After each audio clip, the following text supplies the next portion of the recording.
أفاد مراسل الميادين أن قراصنة الإنترنت بدأوا هجومهم على إسرائيل بحسب ما أعلن التلفزيون الإسرائيلي. وبحسب التلفزيون فإن عشرات آلاف حسابات الفيسبوك انهارت، فيما أكدت مصادر إسرائيلية أن الهجوم استهدف موقع الاستخبارات واخترقه. وكانت مجموعة تدعى أوب إسرائيل قد هددت بأنها ستشن هجومها على إسرائيل بهدف شطبها عن الشبكة، موضحة أنها قررت جعل 7 نيسان أبريل يوما عالميا للمقاومات الإلكترونية. وبموجب القرار فإن المجموعة ستهاجم مواقع إسرائيلية حكومية.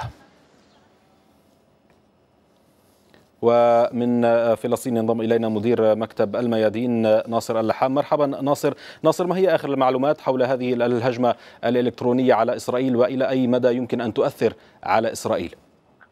سقطت المواقع الإسرائيلية، سقطت عزيز المقتدر، موقع المواقع الحكومية جميعا، موقع دائرة الهجرة اليهودية، حتى موقع محاكم القضاء وغيرها جميعا سقطت، وظهر على معظمها صور ساعد العيساوي، سامر العيساوي، الأسير سامر العيساوي. روني بكار مدير دائرة السايبر والمعلومات الإنترنت في إسرائيل يقول: نحن لا نستطيع أن نفعل شيء سوى أن نشاهد الحرب. إسرائيل استخدمت قراصنة للرد وبدأت بضرب مواقع في باكستان، حتى مواقع إخبارية كانتقام من الجميع تتهم الفلسطينيين واللبنانيين، لكن إسرائيل سقطت اليوم عن الإنترنت.